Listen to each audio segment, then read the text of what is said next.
Bom dia, pessoal. Vamos de BTC na manhã dessa quinta-feira, 14 de setembro. Agora na Espanha, 10 horas e 47 minutos. No Brasil, 5 e 47 da manhã. Gente, nesse momento a BTC está tentando superar a mediana do canal de Keltner aqui no diário. A cotação agora 26.327. Como a gente está já na terceira tentativa de transpassar a mediana do canal de Keltner, é bem provável que agora a gente consiga.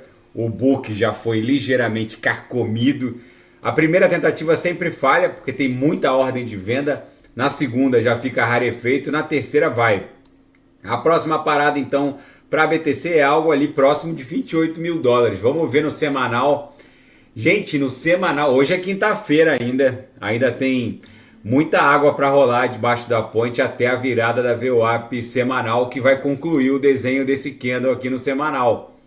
Mas tudo está indicando, principalmente o gráfico diário, que está dando conta de uma pernada até 28, está tudo indicando que a gente vai encerrar o desenho desse candle aqui no semanal como um belíssimo martelinho. Eu vou até despoluir aqui para vocês verem que o ponto de inflexão dessa corretiva no semanal foi a EMA 200. Então é muito provável que a gente conclua esse desenho aqui do candle semanal como um belo martelo, é um padrão de fundo que vai acabar startando uma pernada impulsiva para a gente se livrar da nuvem.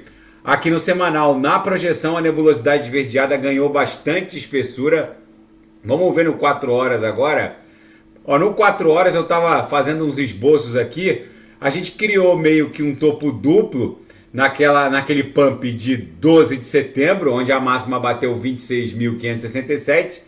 E ontem, dia 13, a gente chegou a fazer 26.541. E aí os fundos ficaram ascendentes com essa inclinação de 45 graus. O topo ficou flat. Isso aqui é uma cunha triangular de caráter ascendente. Isso aqui vai acabar explodindo para cima. No intraday, ontem, acabou que não deu um ponto seguro para a gente entrar nos sinais. Hoje com certeza a gente vai achar um ponto seguro. Aqui o RSI estocástico está no zero, daqui a pouco eu vou ofertar os sinais. Na seara fática, o legislador californiano, o parlamento californiano, vai propor uma legislação para proteger os atores de clones produzidos pela inteligência artificial. É o novo normal. Segundo o parlamento californiano, a inteligência artificial generativa está ganhando um nível de sofisticação que daqui a pouco os atores serão dispensados ou dispensáveis. E a empresa de análise on-chain Certic alerta para a explosão de tokens Bolt no Telegram. O Telegram, para quem não sabe, esse aplicativo de mensagens foi integrado a Toncoin. Agora é possível linkar um DEX Wallet, e o ecossistema é muito sofisticado. Uma série de tokens maliciosos que podem inclusive drenar as carteiras estão circulando livremente dentro do Telegram. O Telegram, que entregou esse ecossistema integrado, conectado a um aplicativo de mensagens, ele fez o que o antigo Facebook, agora a Meta, prometeu com a Libra, mas o antigo Facebook acabou não conseguindo um acordo com os legisladores, porque eles queriam criar uma stablecoin global, enfim.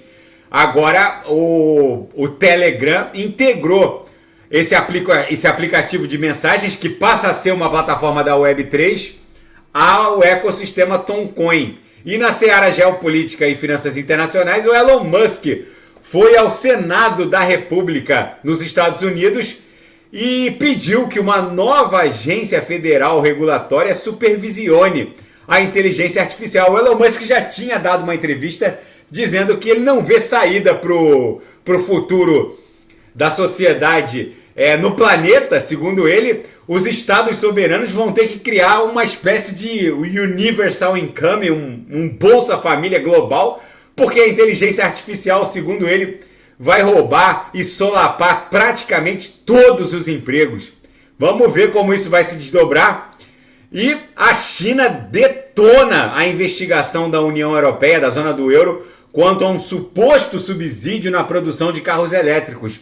Os chineses disseram que se houver qualquer impacto negativo nas relações entre a zona do euro e a China, a retaliação será imediata.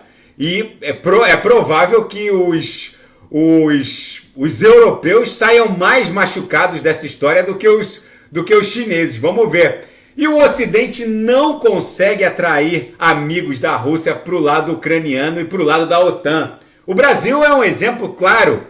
O Brasil, já, através do presidente Lula, já deixou claro que não vai tomar partido nessa guerra. Inclusive o Lula convidou o Putin para ir na próxima reunião do G20 e disse que o Putin não seria preso, já que o Brasil é signatário do tratado que criou o Tribunal Penal Internacional de Haia. Os Estados Unidos, por exemplo, não são signatários.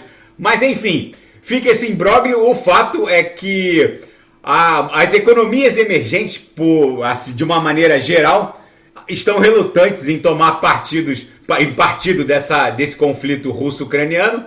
O fato é que parece que o Putin está jogando um grande jogo de xadrez com o Ocidente, minando os orçamentos ocidentais. Vamos ver o que vem a seguir. Para Bitcoin, isso é bom, as guerras não são boas, mas para BTC, a explosão dos orçamentos ocidentais, principalmente da zona do euro e dos Estados Unidos da América, que estão ostentando déficits recordes, um atrás do outro. Isso é muito bom, o M2 acaba expandindo o market cap da BTC.